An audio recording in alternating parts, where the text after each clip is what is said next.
Alright, so this is going to be a little bit tough because this game moves so fast, and right from the very beginning you start doing important stuff for score. So I'm going to explain that first, and then when we get past the point where I said, screw scoring, it's too rough, I'm just going to try and survive, I'll talk about kind of my feelings about this game. So yeah, you have to basically collect medals, 9 of each of a medal like I just picked up there and there. And the medals increase in value when there's none left on the screen. So it's advantageous to pick them up one at a time, or a couple at a time. And so you see me doing that here. I got to 50, and then there's a blue plane. The blue planes release the medals 60, and you can get up to 90 per medal value. 70, I had to hang out at the top of the screen to get these in quick succession. So now I can pick up a slave, and having a slave gets you up to the further increased, the second tier medal value, I should say, with 1 slave, and with 2 you get to the 3rd. So, and I just missed the Miklus, or I'm going to call it monster because I don't know how you pronounce it. You sit on the little house that oh man, this is just going so fast. There's another monster that I had to spawn and nail, and when you hit those monsters, they release medals all at like in very quick succession. But if you're right on top of them, you can collect them one by one, thus increasing their value. So that is the first stage of the game, and already I have the 10, all 3 levels collected, 9 of each, and you can afford to do 8 of one type, I believe. If you miss one, it gives you some leniency. And so then after you do that for the 3 tiers, you collect 10,000 point gold medals. And then the next thing you need to do is spawn 10,000 gold medals at a time on screen at a single time. And then the gold medals start increasing to 100,000 each. So that's what I'm going to be trying to do here by finding another little monster guy, and by shooting this little batch of ammo up here, which I just destroyed, and then shooting this one. You have to kill them in that order. That little blue monster appears, and then I can shoot him to get 10,000 point medals on the screen, thus triggering the increasing medals up to 100,000. Woo! So yeah, scoring this game, especially scoring in these first 2 levels, is a bit of a pain in the ass. That's an understatement, and I did that. I kind of fucked that up. I should have sat on that little monster to collect those medals one at a time. Oh look, there's a fairy bonus secret that I'm not even gonna bother to explain because things are just moving so quickly. Shit, what was I saying? One at a time. Oh yeah, I should have sat on that guy. So basically, by this point in the game, I've had runs where I'm already at 100k medals, and the medal system works kind of like Grega's in that if you drop one, they get reset. Not all the way back down to the bottom. Once you have the 100,000 medals, you go back to the 10,000, and then you have to increase them up from there. So yeah, that was kind of my agony with this game. The first 2 levels, I really tried to perfect that, so by this point I could have very high scoring medals and get a good score in the game. In this particular run where I cleared, I only had 30k medals by this point, which is not very good. So unfortunately my score isn't the greatest, but doesn't matter. I cleared, and I didn't love this game enough to push it super hard for score. I was very happy to get the clear that I did. And the last thing I will mention that's kind of like house cleaning is or housekeeping is that this is the Xbox 360 compilation, Raiden Fighters Aces, and this is the normal difficulty mode, which it defaults to. I intended to play the arcade difficulty mode, thinking that was what I would be playing if I just didn't mess with the settings. When I first opened the game, I practiced for 5 to 10 hours before realizing that, oh, this mode is actually, the mode they start you out with is a little easier than the arcade. So a little unfortunate. I really wanted the kind of true arcade clear of this game. I wasn't about to start over with my practice because it is different enough. I guess the bullets are slower and in this mode, and the enemies have less HP. So I just wasn't about to like kind of relearn the stuff I had already memorized and the kind of routes I had made. So I just decided to stick with it, and hey, maybe I'll have a fondness grow in me for this game at a later point, and I can come back to it.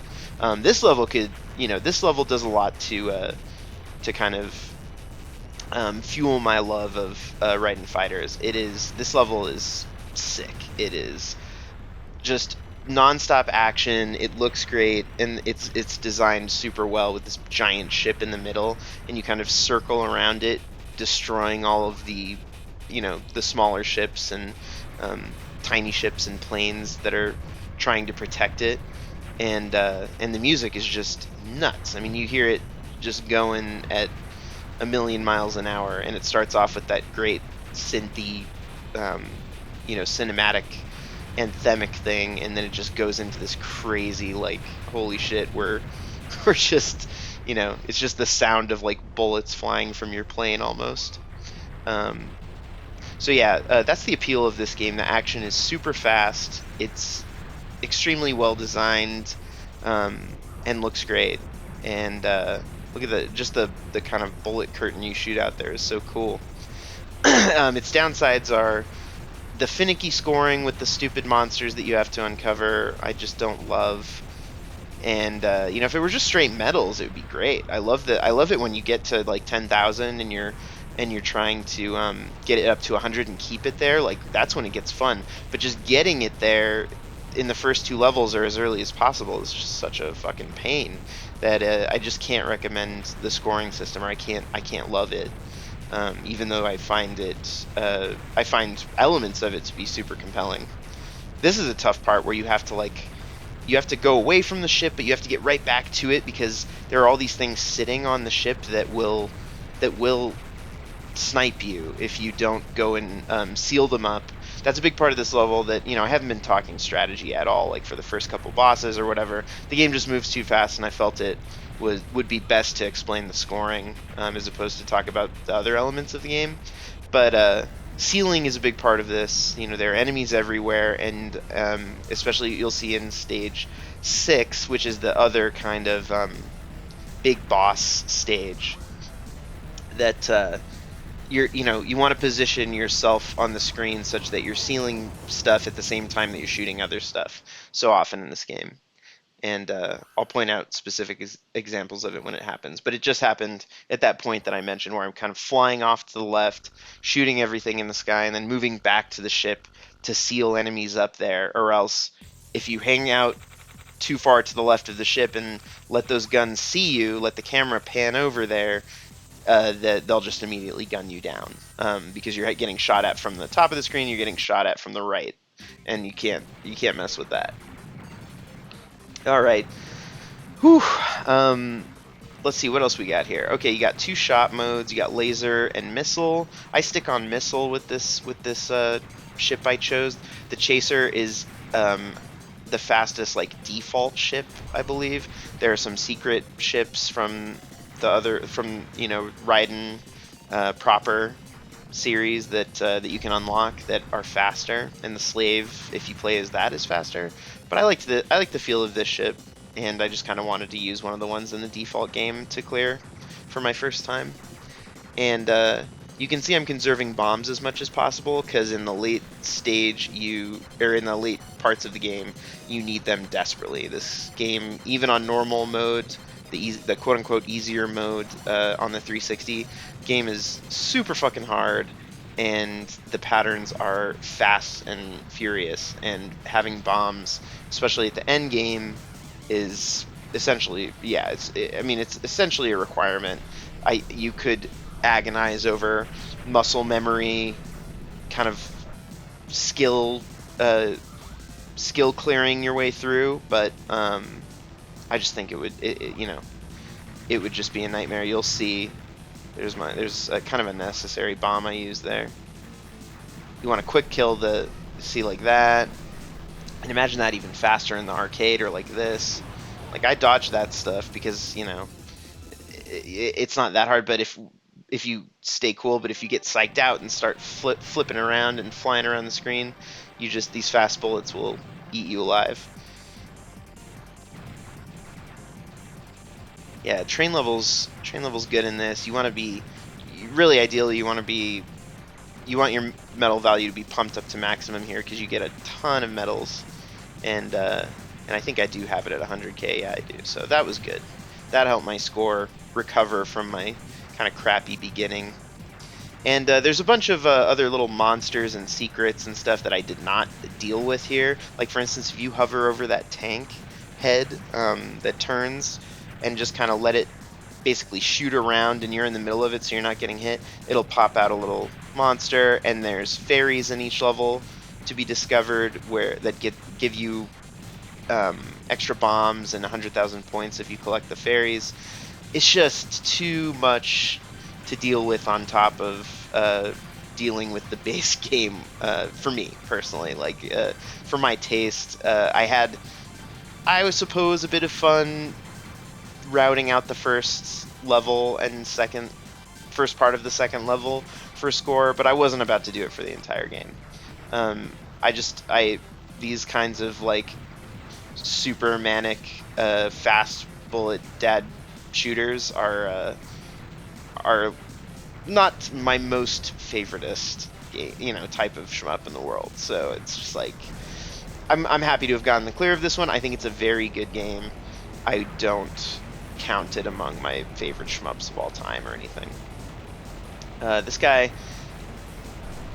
has a tough second phase. His first phase isn't that bad, but there when you like that, and then I can dodge that pattern, but just to be safe, because it's so frustrating to die with 5 bombs in stock, I just bombed there, and you know, we'll go at this level with one less and take our chances. This level's really cool too. The ship and this level are kind of the big set piece levels. They're the, you know, I would say they push the game from being like, you know, good, pretty good, to being truly great, or very good in terms of like their presentation. The layers of clouds here with the parallax, and then you'll see the sky starts to darken and thunder and lightning start to crash, and then there's this mega ship that you fly around and dismantle. It's a great effect, and I like it. And yeah, look at that. And the music is cool. Like, the music is just furious techno, which is neat. Kind of different from like the rock heavy soundtracks that a lot of these types of games have. And you'll see these words that have popped up through this entire run so far. Quick shot. If you destroy something without it firing bullets, a bigger enemy, that gives you a quick shot bonus. And certain places, if you get multiple quick shot bonuses in a row, you unlock fairies or unlock other secrets. And you also get bonuses for destroying big enemies at the same time. And there are special little bonuses beyond that, like the tank in the first stage, or sorry, is it the second stage boss? Second stage boss, yeah. Starts bombing houses, and if you manage to dismantle his guns before he does that, or bomb him before he does that, you'll get like a saved the house 100k bonus, or I'm not sure exactly how much it is. But anyway, there's a ton to lots of secrets to discover in this game. It's definitely a core part of its identity is having secrets to unlock. Again, not one of my personal favorite things in a shooter, but I can imagine it being really fun in the arcade to kind of naturally come across those things as you pump quarters in.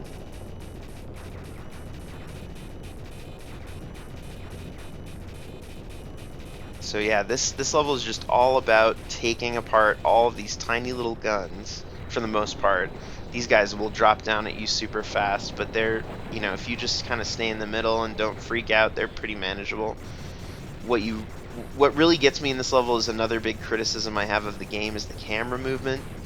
You can can see it's just like bobbing up and down and revealing these guns, and then kind of taking them out of your view again. It's just kind of a hard thing to deal with. This is the worst part of it right here. So you'll see me release a bomb. The camera just swoops down and reveals all of these guns that you wouldn't have been able to anticipate otherwise. And if you're not like hanging out at the right place and then letting a bomb go at the right time, you're just dead from a point blank shot. And it's just kind of bullshit. I don't care for it.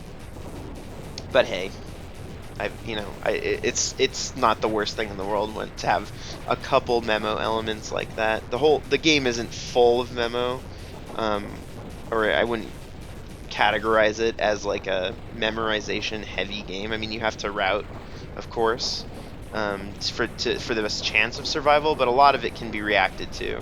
But that's one part that just you gotta be able to anticipate exactly what's gonna happen. This boss is tough. I just have to unleash all my bombs on this guy and then hope for the best. I think I did okay. Woo! So I was so proud of myself. That's 6 levels out of 7, no miss. And I was like, okay, this is going to be the run. I felt super confident. And you'll see in this next level, I let my 2 lives go in kind of like a shamefully bad fashion. Just not good. Just not ideal way. Like I didn't clutch it out in the level, so I lost my 2 lives, and then I had to be really fucking clutch during the final boss, which luckily I pulled it out. But man, I wish I performed a little better in this final level.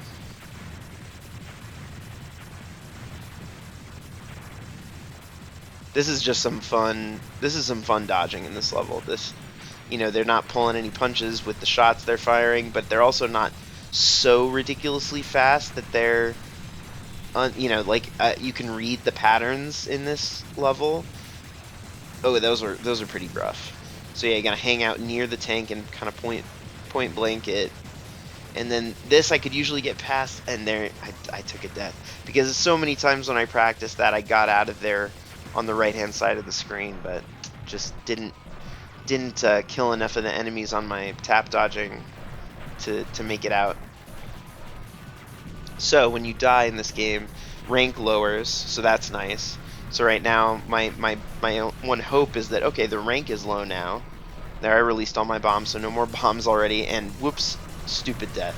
Like, should have just been staying under him. Don't know how I got so out of position.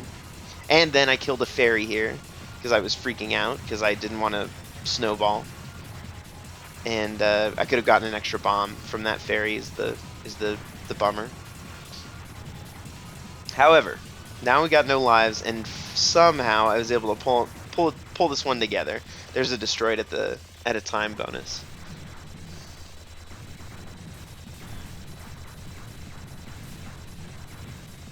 Like, where I was so confident starting this level, at this point I was like, okay, this isn't the run. Like, I'll get as far as I can, but I'm gonna have to start again, unfortunately. And who knows how many more times I would have had to play before getting another no miss to level 7, which this is the first time I had ever done that. But lo and behold, I worked it out. And see, I wasn't about to make the same mistake twice, so I could have gotten out of there without a bomb, I think. That particular spot, but I had to let one go just because I had gotten psyched out by that first time. Alright, so here we go. I'm excited at this point because I did make it to the final boss, which I had seen maybe 2 or 3 times before this, outside of practice in full runs. And I have 2 bombs, which is not the worst resources I ever went into it with, but certainly not ideal. You just want to be very meticulous taking out all those side guns. And I think got lucky to have laser mode. I was so I really thought missile mode was the best. Okay, I planted a bomb right there to get those 2 really close guns out of there really quickly, because this is tough when those close 2 guns are alive and you have to deal with this kind of circular pattern as well. Very difficult. So, final pattern of the game. This is where I so easily could have died, and you'll see me almost die probably 2 or 3 times. Like, ooh, right there, and right there. And luckily, I got out of both of those close calls and beat the fucking game. So yeah, for me, that was about 20 hours of practice to beat that. That was enough Raiden Fighters for me. 20 hours was, I had fun. I didn't get super frustrated with the game ever. I did very much enjoy my time with it, but any more, and it would have started to grate on me. There's some bullet visibility. Sorry, there's some bullet visibility issues that just bothered me, and the camera swooping stuff, and the kind of the classic dad shmup thing where you're scrolling and the screen is scrolling, and then you reveal a tank that is right in line with you horizontally that just shoots you from the side. There's a little too much of that stuff for me still in this, but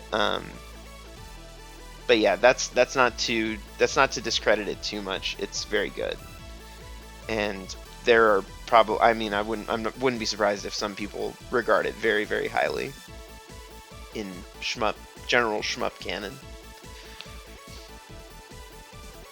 Whew.